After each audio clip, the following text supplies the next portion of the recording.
दोस्तों KGF यानी कि कोलार गोल्ड फील्ड्स एक समय भारत की सबसे बड़ी सोने की खदान हुआ करती थी, जिसके अंदर से 900 टन से भी ज्यादा सोना निकाला जा चुका है।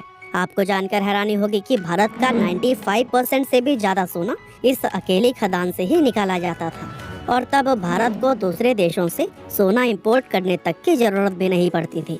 लेकिन इस समय हाल यह है कि यह खदान पिछले 20 सालों से बंद पड़ी हुई है। अब ऐसे में सवाल तो उठता ही है कि इतना सोना उगलने वाली ये खदान आखिर बंद क्यों की गई, साथ ही अंग्रेजों के साथ इसका क्या कनेक्शन है। अब आज की हमारी इस वीडियो में हम ना सिर्फ आपको इन सवालों का जवाब देंगे, बल्कि साथ ही आपको इस गोल्ड माइन के सुनहरे इतिहास के भी बारे में बताएंगे। तो फिर चलिए अब इस इंटरेस्टिंग वीडियो को शुरू करते हैं। दोस्तों, कोलार गोल्ड फील्ड्स कर्नाटक राज्य के कोलार डिस्ट्रिक्ट में आने वाला एक माइनिंग रीजन यानी कि खनन क्षेत्र है, जो कि कोलार शहर से 30 किलोमीटर और कर्नाटक की राजधानी बैंगलोर से लगभग 100 किलोमीटर की दूरी पर स्थित है। और एक माइनिंग रीजन होने के साथ ही यह एक टाउनशिप भी है, जहां पर आज लगभग 2,60,000 लोगों की आबादी रहती है। और दोस्तों, ये सभी वही लोग हैं जिनके पूर्वज दशकों पहले इस सोने की खदान में काम किया करते थे। साल 2018 से पहले इस खदान के बारे में जानना तो दूर, लोगों ने इसका नाम भी कभी नहीं सुना था।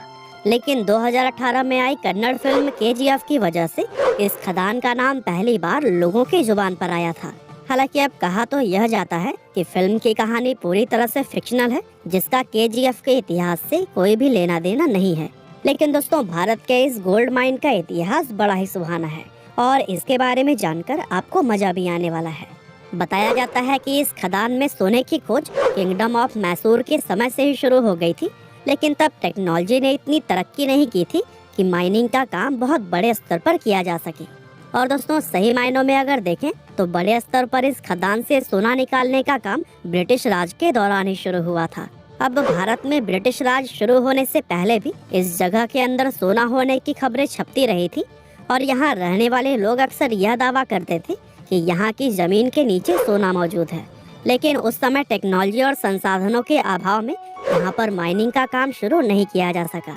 हालांकि भारत में ब्रिटिश राज आने के बाद से सन 1871 में माइकल लावेल नाम के एक रिटायर्ड ब्रिटिश फौजी को यहाँ सोने होने की उन रिपोर्ट्स के बारे में पता चला, जो कि 19वीं सदी के शुरुआत में छापी गई थी। और ये रिपोर्ट्स पढ़कर ही माइकल के दिमाग में यह ख्याल आया कि क्यों ना इस जगह पर गोल्ड माइनिंग की जाए।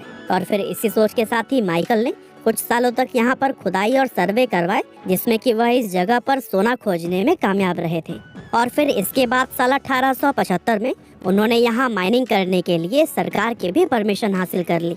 अब चूंकि कोलार गोल्ड फील्ड्स एक बहुत बड़ा माइनिंग रीजन था और माइकल के पास इतने पैसे नहीं थे कि वह अपने अकेले के दम पर इतने बड़े माइनिंग ऑपरेशन को अंजाम दे सके, इसीलिए उन्होंने इस काम के लिए इन्वेस्टर्स खोजना शुरू कर दिया।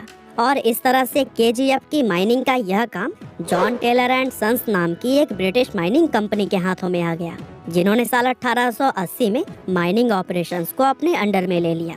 और इस कंपनी के आते ही यहाँ पर माइनिंग का काम बड़े स्तर पर किया जाने लगा। और दोस्तों, बताया जाता है कि शुरुआत में मजदूर यहाँ पर बहुत खराब कंडीशन में काम किया करते थे, क्योंकि उस समय माइनिंग के लिए मशीनरी तो दूर, बिजली तक उपलब्ध नहीं हुआ करती थी। और यही वजह है कि सभी काम मजदूर अपने हाथों से ही किया करते थे।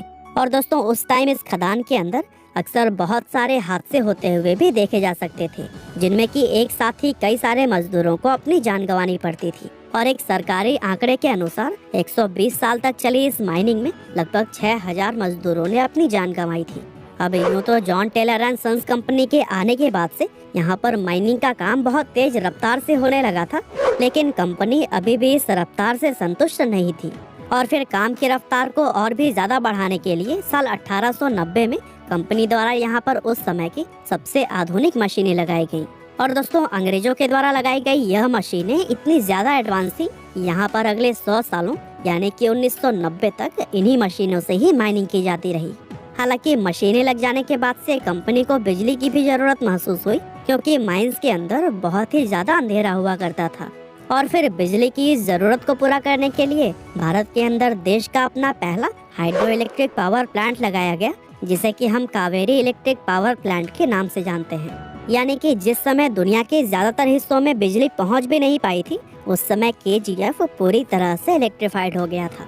और इतना ही नहीं, माइनिंग मशीनों को मिट्टी छानने के लिए जिस पानी की जरूरत पड़ती थी, उस जरूरत को पूरा करने के लिए केजीएफ के बेतमंगला टाउन के अंदर एक बहुत बड़ा आर्टिफिशियल झील भी बनाया गया। और दोस्तों, ये सभी जरूरतें पूरा करते करते साल 1902 आ गया था और अब केजीएफ माइन भारत का अकेले ही 95% से भी ज्यादा सोना प्रोड्यूस करने लगी थी। और दोस्तों, प्रोडक्शन बढ़ने के साथ ही इस इलाके की तरक्की भी काफी हो गई थी। इस माइन के अंदर जो ब्रिटिश ऑफिसर्स बड़े ओहदे पर काम करते थे, उन्होंने अपने रहने के लिए यहाँ पर घर बनवाने शुरू कर दिए और इस तरह से देखते ही देखते यह इलाका एक बड़े शहर में तब्दील हो गया। और यहाँ पर उस टाइम बड़े बड़े और पक्के मकान, हॉस्पिटल, क्लब हाउस और गोल्फ कोर्स जैसी बहुत सारी चीजें बनाई गई। यहाँ तक कि इस शहर को उस समय मिनी इंग्लैंड तक कहा जाने लगा। हालांकि शहर में नजर आने वाली यह ज्यादातर सुख सुविधाएं सिर्फ उन ब्रिटिश ऑफिसर्स और उनके फैमिली मेंबर्स के लिए होती थी जो कि माइंस के अंदर बड़े ओहदों पर काम करते थे, जबकि खदान में मजदूरी करने वाले भारतीय लोगों को बहुत ज्यादा सुविधाएं नहीं दी जाती थी। तो दोस्तों, समय बीतने के साथ ही John Taylor and Sons company के द्वारा सन 1880 में शुरू किया गया यह माइनिंग का काम लगभग 76 सालों तक इसी तरह से सफलतापूर्वक चलता रहा। यहाँ तक कि देश के आजाद हो जाने के 9 साल बाद तक भी केजीएफ में माइनिंग का काम इसी ब्रिटिश कंपनी के ही अंडर में रहा था। लेकिन साल 1956 में यहाँ की राज्य सरकार ने इस माइन को अपने अंडर में ले लिया। इसके बाद से साल 1972 में भारत सरकार ने BGML यानी कि भारत गोल्ड माइन लिमिटेड नाम का एक PSU बनाया, जिसने कि इस खदान और यहाँ पर होने वाली माइनिंग के काम को अपने नियंत्रण में ले लिया। यानी कि 1972 में यह माइनिंग रीजन पूरी तरह से केंद्र सरकार के अंडर में आ गया था। हालांकि दोस्तों, शुरुआत में जब यहाँ पर माइनिंग का काम स्टार्ट हुआ था, तब इस जगह की ऊपरी सतहों में ही सोना मिल जाता था। लेकिन जैसे जैसे समय बीतता गया, वैसे ही यह माइन गहरी होती गई और जब तक यह माइन भारत सरकार के हाथों में आई, तब तक इसकी गहराई करीब 3 किलोमीटर तक पहुंच चुकी थी, जिसके चलते उस समय यह दुनिया की दूसरी सबसे गहरी माइन कहलाई जाती थी। और दोस्तों, इतनी ज्यादा गहराई में इंसानों के लिए काम करना बहुत ही ज्यादा मुश्किल हो जाता था, क्योंकि इस गहराई में टेम्परेचर लगभग 50 डिग्री सेल्सियस और ह्यूमिडिटी लेवल 95% होता था। और यह भी एक वजह थी कि यहाँ पर काम करने वाले मजदूर अक्सर मौत का शिकार हो जाते थे। वैसे आपकी जानकारी के लिए बता दें कि साल 1880 में शुरू हुआ माइनिंग का यह काम 120 साल तक लगातार चलने के बाद से 2001 में हमेशा के लिए बंद कर दिया गया। और इन 120 सालों में इस गोल्ड माइन से लगभग 900 टन से भी ज्यादा सोना निकाला गया था। अब ऐसे में बहुत से लोगों के मन में यह सवाल आता है कि इतने लंबे समय तक इतनी अधिक मात्रा में सोना देने वाली इस गोल्ड माइन को आखिर बंद क्यों किया गया।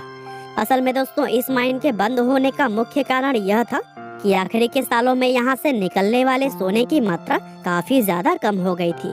शुरुआत में यहाँ खोदे जाने वाले प्रति 1 टन अयस्क में सोने की मात्रा 47 ग्राम के आसपास होती थी, लेकिन 1990 के बाद से यह मात्रा सिर्फ 3 ग्राम प्रति टन रह गई थी। और इतना कम सोना निकलने की वजह से BGML को लगातार नुकसान हो रहा था। साथ ही खदान के बेहद गहरे हो जाने की वजह से प्रोडक्शन कॉस्ट में भी लगातार वृद्धि हो रही थी और प्रॉफिट दिन प्रतिदिन घटता जा रहा था। और इन्हीं सब कारणों से ही इस माइन को 28 फरवरी 2001 के दिन हमेशा के लिए बंद कर दिया गया। और दोस्तों, इस खदान में माइनिंग बंद करने का यह फैसला काफी अचानक लिया गया था, जिसकी वजह से यहाँ पर रहने वाले लोगों की जिंदगी पर इसका बहुत ज्यादा बुरा असर पड़ा था। जो लोग खदानों में काम करते थे, वो लोग रातों रात बेरोजगार हो गए और माइनिंग बंद होने के बाद से इस एरिया में पानी और बिजली जैसी जरूरी चीजों की आपूर्ति भी सही ढंग से मिलनी बंद हो गई। साथ ही माइनिंग से निकलने वाले वेस्ट ने इस जगह के वातावरण को भी काफी नुकसान पहुंचाया, जिसकी वजह से यहाँ पर रहने वाले लोगों को बहुत से हेल्थ इश्यूज का भी सामना करना पड़ा। और दोस्तों, एक समय जो जगह अपनी खूबसूरती, सुख सुविधाओं और साफ सुथरे वातावरण के लिए मिनी इंग्लैंड कहलाई जाती थी, आज वही जगह देखने पर किसी नर्क के जैसे भयानक नजर आती है। तो दोस्तों, यह थी कहानी रियल केजीएफ यानी कि कोलार गोल्डफील्ड्स की। उम्मीद करते हैं कि आपको यह वीडियो जरूर ही पसंद आई होगी। आपका बहुमूल्य समय देने के लिए बहुत बहुत धन्यवाद।